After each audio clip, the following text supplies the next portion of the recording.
Peoples party और जो विफाक में ना जंग छिड़ रही है। चोर डाकू और पता नहीं क्या क्या जो है वो लकब दिए जाते हैं। तो सिंध में तरक्याती काम हो रहे हैं। बिल्कुल सिंध में तरक्याती काम हो रहे हैं। स्कूलों में आज महंगे बंदी हुई हैं, वॉशरूम नहीं है, बच्ची पानी नहीं है। अस्सलामुअलैकुम। प्रोग्राम सीधी बात फातिमा अख्तर के साथ मैं हूँ फातिमा अख्तर। गुज़िश्ता दिनों हमने देखा कि कौमी असम्बली जहाँ मुल्क के फैसले होते हैं वहाँ हंगामा हराई हुई और सारी इखलाक की जो हदें वो पार हो गई। गालियों का आज़ादाना इस्तेमाल हुआ, घूसे भी चले, लाते भी चली और कुछ अरकान कौमी असम्बली ज़ख्मी भी हुए।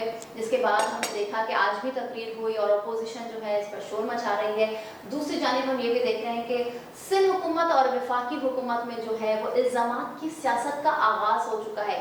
एक दूसरों पर जो है इल्ज़ामात की बौछार हो रही है। इन तमाम तर सूरत हाल पर बात करने के लिए मुझे ज्वाइन किया आदिल अहमद साहब, मेंबर सूबाई असम्बली। अस्सलाम वालेकुम, बहुत शुक्रिया आपके वक्त का। और मुझे ज्वाइन किया है पीपल्स पार्टी के रहनुमा हैं, सूबाई मेंबर असम्बली हैं, सुराग खान सकीफ साहब। बहुत शुक्रिया आप दोनों का वक्त देने का। ये हम देख के आ रहे हैं कि हुकूमत जो एक अहम किरदार अदा करती है, कौमी असम्बली में हम देख रहे हैं कि हंगामा आराई हो रही है, एक दूसरे ऊपर हाथ का इस्तेमाल हो रहा है, गालियाँ दी जा रही हैं, तकद्दुस पामाल किया जा रहा है। जिस साहब आप क्या कहेंगे इस पर, फिर हम आपके पास आते हैं। हम पीछे अगर 90 की दहाई में चले जाएं तो उस वक्त से लेकर जो सियासत के अंदर ज़ातियात पे हमले और शुरू हुए, उस वक्त तो पाकिस्तान तहरीक इंसाफ जो है वो उसका वजूद भी नहीं था। पाकिस्तान तहरीक इंसाफ के मेंबर जो हैं वो पहले 2013 में असम्बली में आए, लेकिन उससे पहले भी अगर हम देखें तो इसी ऐवान के अंदर एक दूसरे पर लाखों की बारिश हुई है, कुर्सियाँ भी चल रही हैं, गालम गलौज भी हुई है, लीडरशिप के ज़ातियात पे हमले भी हुए हैं। तो ये वो कल्चर जो है ये उसी तरह मकसद जा रहा है।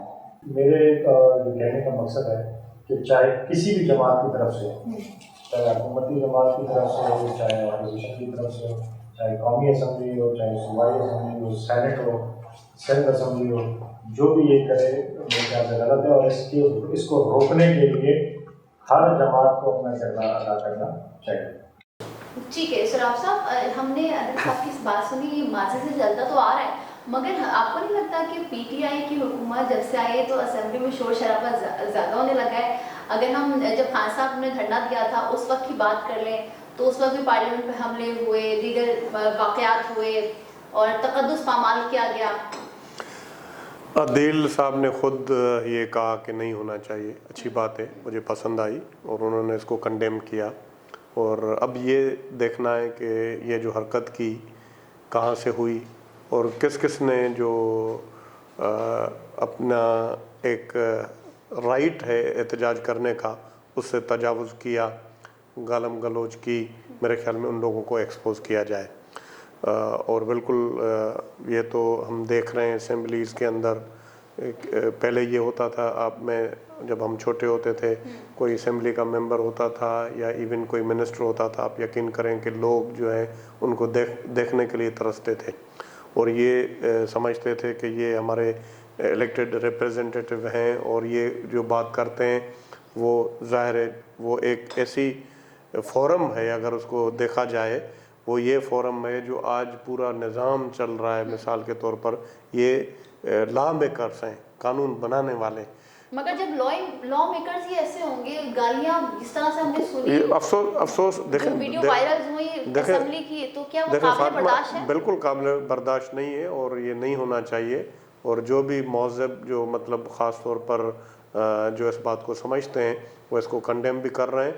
और यहाँ तक आप देखें कि वो जो ख़ास तौर पर कौमी असम्बली में हुआ है, एक दूसरे को वो पूरी किताबें बड़े ज़ोर से मार रहे हैं और गलीज़ किस्म की गालियाँ दे रहे हैं। जो कौमी असम्बली का वाक़या जो ये शुरू कहाँ से हुआ? देखें इंसाफ के मेंबर ने गाली तो नहीं दी। देखें मैं शुरू उस वक्त हुआ जब नून लीग का गालिबन कोई पंजाब का एमएनए था, उसने जो है वो गलीज़ ज़बान इस्तेमाल करना शुरू मगर आदिल साहब, हम जब आपको अपोजिशन तो हमेशा शोर शराबा करती है, अपोजिशन का तो किरदार यही होता है ना। मैं तो कह रहा हूँ कि चाहे वो हुकूमत की तरफ से हो चाहे गलत है, जब से भी ये शुरू हुआ उस वक्त से ये गलत है और आइंदा भी अगर 100 साल और भी गुजर जाएंगे तो ये गलत ही रहेगा।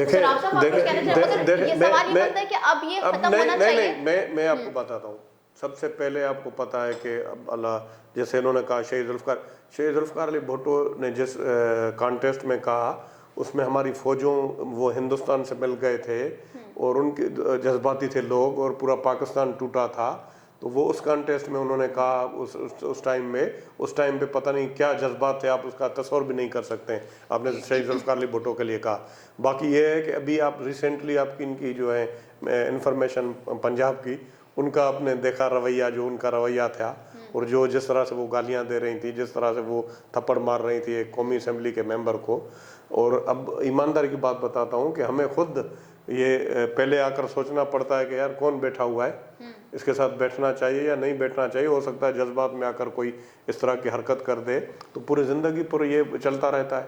और इनके एक पहले इंफॉर्मेशन के थे सेक्रेटरी हमारे जमील सुमरो के साथ जो उन्होंने किया था, गिलास मुंह पे दे मारा था, ये पीटीआई में ज्यादा हुआ। फिरदौस ने अभी उन्होंने थप्पड़ मारा। और दूसरा ये ख़ास तौर पर ये जो है ना, ये कुछ लोग ऐसे हैं पीटीआई में, अभी मैं कहता हूँ, जो इसको डिस्करेज करते हैं। बाकी ज़्यादा तादाद ऐसी है वो जो अब सीटियाँ आकर सूबाई असेंबली में सीटियाँ, कौमी असेंबली में सीटियाँ बजाना, भाई आप एहतजाज करें, सीटियाँ लाने का कौन सा तरीका है, कौन सा तुक है। मगर अब आपको नहीं लगता, आप दोनों को नहीं लगता कि अब ये स्टॉप होना चाहिए, खत्म होना चाहिए? बिल्कुल। देखें छोटी सी बात हुई थी सिंध असेंबली में और एहतजाज किया था नुसरत सैर अब्बासी ने, तो हमारे चेयरमैन साहब ने इस चीज़ का नोटिस लिया था और उन्होंने बुला के मिनिस्टर साहब को कहा कि आइंदा अगर इस तरह आप कोई हरकत की तो मैं आपको असेंबली में नहीं देखूंगा। और उन्होंने माजरत की, माफ़ी मांगी उनसे और उन्होंने बाकायदा स्टैंड लिया, चेयरमैन साहब ने स्टैंड लिया।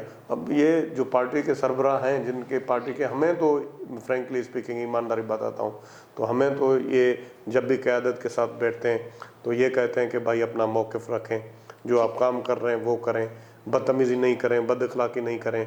और हमें ये मालूम पड़ता है कि ख़ास तौर पर जो पीटीआई की क़यादत है, जो इस तरह की बातें करते हैं और गालम गलूज करते हैं, तो उनको ज़्यादा पसंद करते हैं। ठीक है अदिल साहब, अब ये जो गालम गलूज की सियासत इल्ज़ामात की ख़त्म होनी चाहिए, आपको लगता है?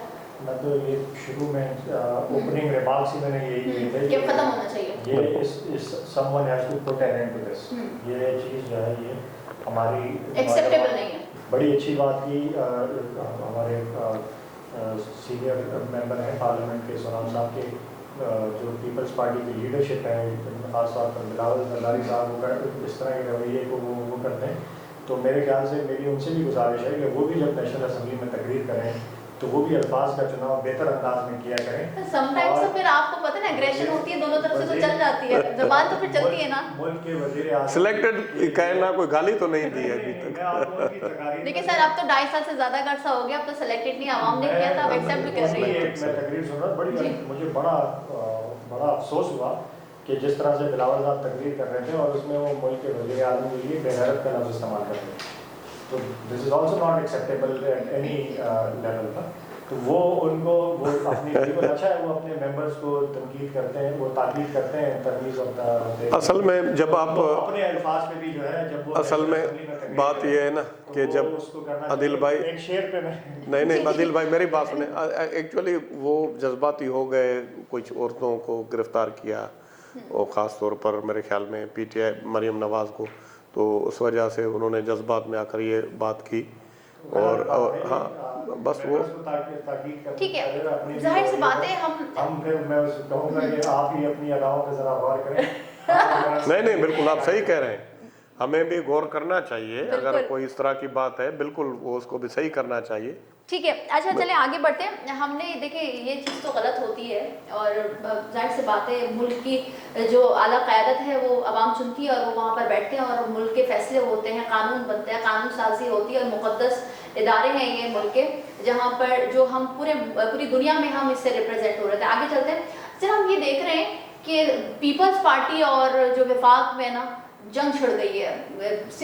गवर्नर सिंध दे रहे होते हैं स्टेटमेंट, फवाद चौधरी साहब ने एक प्रेस कॉन्फ्रेंस, उन्होंने इल्ज़ाम लगाया कि सिंध हुकूमत जो है वो काम नहीं कर रही है और जो हम बजट जो पैसे हम देते हैं, फंड देते हैं, उसको जो है ना वो इस्तेमाल करती है अपनी पर्सनल उसके लिए।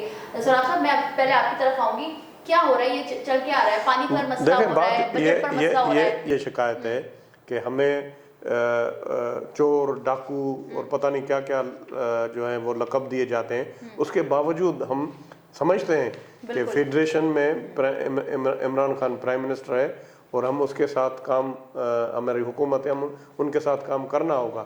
और अभी भी हमारे ऊपर इतने इल्ज़ामात लग रहे हैं कि इन्होंने जो है वो अपना PDM से अलहदा हो गए और ये किया।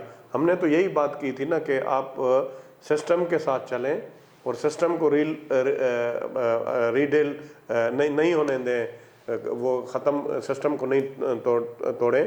तो हमने तो हमेशा ये बात की है और हमारी पार्टी मैच्योर पार्टी है। और ये जो जितनी भी इवन जो मुस्लिम लीग पार्टीज जो बनी है ना, ये तो बनी है, टूटी है, ये तो कोई बात हो नून गई ना लीग, सर, कायदे मगर आप आज़म मुझे ये बताएं कि सिंध में तरक्याती काम हो रहे हैं? बिल्कुल सिंध में तरक्याती काम हो रहे हैं, बड़े पैमाने पे सिंध वफाकी हुकूमत। देखिए अब आपके सामने अच्छी, ये बात देखें है। अदील भाई कह रहे हैं अगर वफाकी हुकूमत सिंध में काम कर रही है तो अच्छी बात है, हम तो उसको वेलकम करते हैं, खुदा करे करे। और हम भी कर रहे हैं, ये भी करें, हमारा फायदा होगा, अच्छाई होगी, करना चाहिए। मगर सिंध हुकूमत कब करेगी सर? सिंध हुकूमत तो कर रही, मैं आपको गिना दूं जितने अरबों रुपए हमने प्रोजेक्ट्स किए हैं और कर भी रहे हैं। अभी कल बजट पे सेशन है, चीफ मिनिस्टर ने पूरा ये बजट पेश कर दिया है, उसमें देख लें पूरे सिंध के अंदर बड़ी बड़ी स्कीमें, पहले जो स्कीमें नियर टू कंप्लीट होने वाली हैं और स्कीमें हमने दी हैं, इंशाल्लाह ताला काम हो रहा है। हाँ आदिल साहब, क्या वाकई में आप PTI समझती है कि सिंध में काम हो रहा है? अवाम तो नहीं समझती सर, माजरत के साथ। अवाम मायूस है, वो सिंध की आवाम हो, कराची की आवाम हो, हम तो मायूस है ना सर। अदील भाई से पूछ लें तो फिर मैं आपको जवाब दे देता हूँ। सिंध में अगर हम बात करें तो पिछले 13-14 साल से मुसलसल पाकिस्तान पीपल्स पार्टी सूबाई गवर्नमेंट में है और इससे पहले भी 3-4 दहाइयों का अगर हम देखें तो ऑन एंड ऑफ जो है वो पाकिस्तान पीपल्स पार्टी ही रही है, सिवाय एक आध दौर के पाकिस्तान पीपल्स पार्टी ही रही है सिंध में। लेकिन अनफॉर्चुनेटली जब हम सिंध का जब हम देखें हाल देखें, चाहे वो हेल्थ का निज़ाम हो, चाहे वो स्कूलों का हो, स्कूलों में आज भी भैंसें बंदी हुई हैं, बिल्डिंग्स जो है उनकी नाकारा है, टीचर्स नहीं जाते स्कूलों में। इवन ये तो इंफ्रास्ट्रक्चर की बात कर रहे हैं, रोडों की बात कर रहे हैं। रूरल सेंटर तो चले, वहाँ मीडिया भी नहीं जाता, वहाँ लोग भी ज़्यादा नहीं जाते। इवन कराची का आप हाल देखें, मेरी अपनी कॉन्स्टिट्यूंसी में ऐसे स्कूल्स हैं कि वहाँ वॉशरूम्स नहीं है, बच्चों पानी नहीं है, वहाँ फर्नीचर नहीं है, बिल्डिंग्स खराब हैं, उसकी छतें गिर रही हैं।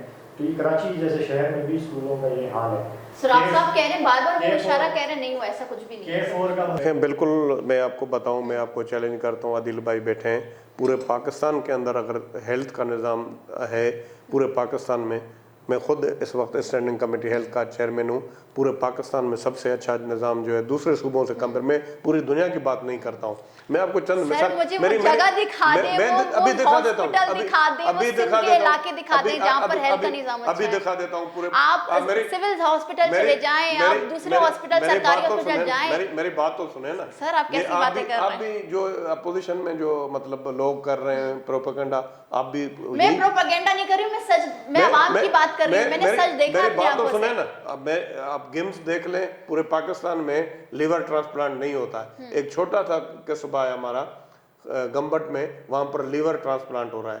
उस चीज को लेकर आप क्या पूरे सिंध की बात करेंगे? पूरी बात तो सुने ना, NICVD का जैसा प्रोग्राम अगर है पूरे पाकिस्तान के अंदर, मुझे बता दें। नाइफ सर्जरी जो है हमारे यहाँ पर जिन्ना हॉस्पिटल में रोबोटिक सर्जरी है, और सिविल हॉस्पिटल और जिन्ना हॉस्पिटल, ये हॉस्पिटल पूरे पाकिस्तान लोग गरीब आवाम पूरे सिंध से आकर बैठी हुई है, सर्दियों में गर्मियों में वो सड़कों पर फुटपाथों पर सो रहे हैं, मरीजों की फैमिली वहां सो रही है, फैसिलिटेशन कुछ नहीं है। पूरे पाकिस्तान के लोग यहाँ आकर इलाज करवाते हैं सिंध के अंदर। एक भी मुझे बता दें सिंध का आदमी कोई जाता है किसी और सूबे के अंदर? पूरे पाकिस्तान के अपने लोगों को लेकर आएंगे, खुदा ना खास्ता अगर कुछ ऐसा हो जाए तो सिंध पूरे पाकिस्तान से लोग सिना रहे हैं। आप पूरे पाकिस्तान में ये अगर ये मेरे साथ चले, आप ये जो कह रही हैं वहां पर सिविल हॉस्पिटल, मैं चलती हूँ सर, आपके साथ कैमरा लेके चलते हैं। मेला लगा चले, मेला लगा होता है, लाखों आदमी क्यों आते हैं? बेनजीर ट्रामा सेंटर पहले नहीं थे, ट्रामा सेंटर जो हमारा ट्रामा सेंटर अभी जो है बेनजीर के नाम से सिविल हॉस्पिटल में, आप उसको तो देख लें। सिर्फ चंद चीजों को लेकर आप नहीं, पूरे सिंध की बात करेंगे। पूरे सिंध में हमने इंफ्रास्ट्रक्चर में पीपीएचआई काम कर रही है, आईएचएस काम कर रही है सर, और ये हमारा जिम्स का देख लें। ये एक रिपोर्ट है जिसमें अहम महकमों की तरक्याती स्कीम्स रवा माली साल भी मुकम्मल ना हो सकी, मुख्तलिफ अजला में बस टर्मिनल की स्कीम के लिए महकमे ट्रांसपोर्ट को फंड ना मिल सके। ये हाल है सिंध हुकूमत का, कराची के अवाम का, सिंध की अवाम का। मैं आपको बताऊं, आप लाहौर चली जाएं, लाहौर में अगर आप जाएं, सर हम तो सिंध में रहते हैं, हम तो सिंध की बात कर रहे हैं ना, लाहौर की तो हम बाद में बात करेंगे। हमारा उसके मुकाबले अगर देखा जाए, देखें बात ये फातिमा बीबी, बात ये है कि ये मेरे भाई बैठे हुए हैं, इतना बड़ा ये जो शहर है, ख़ास तौर पर कराची की बात करते हैं, ये हमारा शहर है। ये पहले जब पाकिस्तान नहीं बना था, उससे पहले जब ये बम्बे के साथ था, तो यहाँ के सियासतदान, उनमें मेरे दादा भी थे और बहुत सारे थे, उन्होंने कहा कि भाई आप हमें बजट बना के दें। उन्होंने सरप्लस बजट बना के दिया। ये मैं 1935 की बात सर, अभी हम तो 2021 में हम इसकी बात करेंगे, हम पिछली बातें छोड़ देते हैं सर। सारा पैसा इकट्ठा करके सिर्फ मैं कराची, क्योंकि कराची है हेडक्वार्टर सिंध का, पूरा इकट्ठा करके वफाक को देते हैं।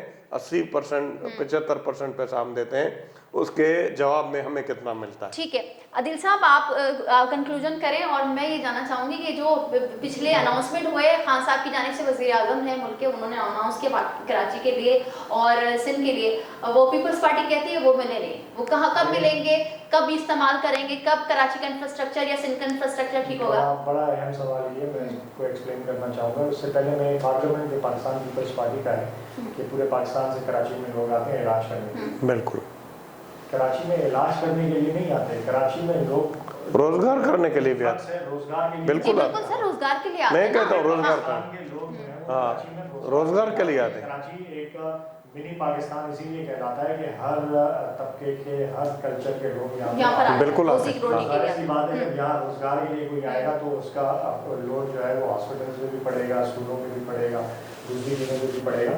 तो उसको केटर करने के लिए वो जो सहूलियात हैं वो उसी हिसाब से जो है वो हर शहर को जो है वो अपने उसी हिसाब से मिलनी चाहिए। वही यही डिमांड है। तो आपने कराची की बात की कि कराची के लिए फेडरल गवर्नमेंट ने देखें क्या किया।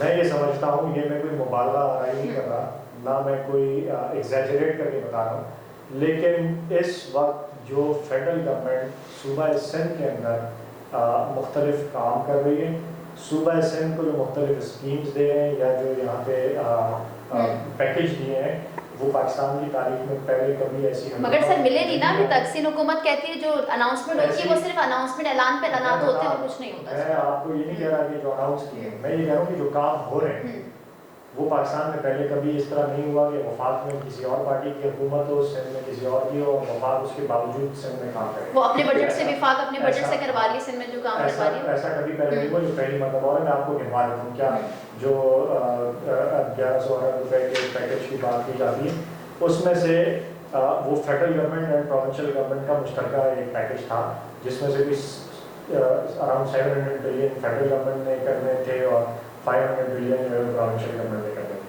अब फेडरल गवर्नमेंट ने जो चीज़ें कमिट की उसमें कराची की ग्रीन लाइन थी, बस जो टेक ओवर की पूरी ग्रीन लाइन का एक सिविल इंफ्रास्ट्रक्चर सारा तैयार है, बसेस की मैन्युफैक्चरिंग चल रही है, उसकी जो सिस्टम है ITS का वो जो है वो डेवलप हो रहा है। अराउंड सितंबर, अगस्त या सितंबर एक ये तो नवाज शरीफ की स्कीम है ना, एक नई स्कीम फातिमा मेरे आदिल भाई, एक नई स्कीम बता दें। सर एक स्कीम बताएं वाकई में उनका, चले हम उनको करते, आप अपनी ये तो पुरानी है, नवाज शरीफ की चलती हुई, उस पे फंड्स लगाए, जो स्कीमें चलती आई गुज़िश्ता नहीं एक बता कंप्लीट कर दें प्लीज, मैं बता दूंगा आपको यार जो काम हो रहे हैं सारे के बारे में क्या। एक तो ये जो माइंडसेट है हमारा कि पिछली जो गवर्नमेंट कोई स्कीम अनाउंस करके गई उसको आने वाली गवर्नमेंट जो है वो नजरअंदाज कर देती है, उसको डंप कर देती है और अपने नाम से कोई और स्कीम लेकर आती है। आपने क्यों किया Benazir income support programme? Benazir income support का क्यों नाम तब्दील किया? हमने कोई नाम तब्दील नहीं किया। एहसास प्रोग्राम किसने किया? मुझे बेनजीर इनकम मुझे सपोर्ट। पहले उनके जवाब देने थे, फिर मैं आपको चले भी दे दूंगा। ठीक है वो ये हुआ पहले, नाराज नहीं होना। पंजाब असेंबली पंजाब असेंबली जो काफ लीग के दौर में उसकी बिल्डिंग का काम शुरू हुआ, शहबाज शरीफ की गवर्नमेंट आई, उन्होंने पूरा रोक दिया। अब जब तहरीक इंसाफ की हुकूमत आई, उस काम को कंटिन्यू किया गया। इसी तरीके से पुरानी स्कीम्स जितनी भी थी तहरीक इंसाफ के सिंध की बात, आवाम का पैसा जाया नहीं होना चाहिए। हम तो अभी सिंध की बात करें, मैंने सराफ साहब को भी बोला कि सिंध की बात करें, कराची की बात करें। मैं सिंध की बात कर रहा हूँ कि जो ग्रीन लाइन मंसूबा नवाज शरीफ के दौर में शुरू हुआ, नवाज शरीफ के दौर की एलोकेशन उसकी चेक कर लें, उस वक्त कितनी बजटिंग हुई, कितनी फाइनेंसिंग उसकी हुई, और तहरीक इंसाफ की गवर्नमेंट जब आई वो मंसूबा बंद पड़ा हुआ था, उस पर काम नहीं हो रहा था। हमने उसके जो फंड्स दोबारा से एलोकेट करके फंड्स रिलीज किए हैं, उस पर काम दोबारा से शुरू करवाए, तो जाके वो तकमील तक पहुंच रहे हैं उसकी ग्रीन लाइन। मैं ये गुजारिश कर रहा हूँ, हमारा जो NFC अवार्ड के मुताबिक हमें पैसे दें, जो हमारा राइट बनता है। आदिल भाई यहाँ से इलेक्ट हुए हैं, PTI की नुमाइंदगी भी कर रहे हैं, NFC के तहत हमें फंड्स दिए जाएं। और दूसरा जो भी इन्होंने स्कीमें दी हैं, कुछ अभी इन्होंने स्कीमें दी हैं, जब प्रेशर बढ़ा है तो उसमें सिंध ये तो बात कर रहे हैं, सिंध गवर्नमेंट को कोई उस पर कंसेंट नहीं लिया है। हमें पता है कि भाई हमें ये पैसे ये कहाँ पे लगाने चाहिए, हमें पता है कि ज़्यादा हमें ज़रूरत इस वक्त कराची के अंदर है, हम भी ये समझते हैं। हमारे पास इतने फंड्स नहीं है, इतना बड़ा शहर है, पूरे पाकिस्तान को ये पाल रहा है, तो हमें ज़्यादा यहाँ पर पैसे लगने, तो हमसे मशवरा करते और अपनी मर्जी से ये स्कीमें नहीं देते जो भी इन्होंने मरकज़ में दिए, तो हम ज़्यादा उनको फैसिलिटेट कर सकते हैं। जो भी चीज़ें दी कराची को उसकी ज़रूरत है, मैं तो कह रहा हूँ ज़्यादा मिलनी चाहिए। चीफ मिनिस्टर साहब उस कमेटी का हिस्सा है, PCIC जो बनी है हिस्सा है, तो फिर वो क्यों कह रहे हैं कि हमें एतमाद में नहीं लिया? चीफ मिनिस्टर साहब अंदर कमरे में बैठ के कुछ और बात करते हैं। ये तो ठीक है, हमारे शो जी मिसाल दूं, अभी पिछले दिनों कराची में बिलावल हाउस में मीडिया सेल में आग लगी, प्राइम मिनिस्टर इमरान खान ने जो 52 फायर टेंडर्स दिए हैं कराची को, उन्हीं फायर टेंडर से जाके उसकी आग बुझी है। तो अगर जरूरत नहीं थी तो उस फायर टेंडर से उसकी आग बुझाई जाती। कराची को जो चीजें की गई है उसकी जरूरत है, ठीक है, कराची को इससे ज्यादा की जरूरत है। बिल्कुल कराची को इससे ज्यादा की जरूरत है। सराफ साहब आपके वक्त का बहुत शुक्रिया, आपने अपना कीमती वक्त दिया। तो जिस तरह आपने सुना कि कराची को मजीद फंड्स की जरूरत है, पीपल्स पार्टी भी कहती है और आदिल साहब भी कह रहे हैं, PTI भी मानती है कि कराची में काम होना चाहिए, मगर ये जो इल्जामात की सियासत है, एक दूसरे पर इल्जामात हो रहे हैं, सिर्फ इल्जामात ही रह जाएंगे, ये कराची या सिंध में काम भी होगा। मुझे फातिमा अख्तर को इजाजत दीजिए। अगर आपको हमारा शो पसंद है तो लाइक करें, कमेंट करें और हमारे चैनल को सब्सक्राइब करना ना भूलें। अल्लाह हाफिज।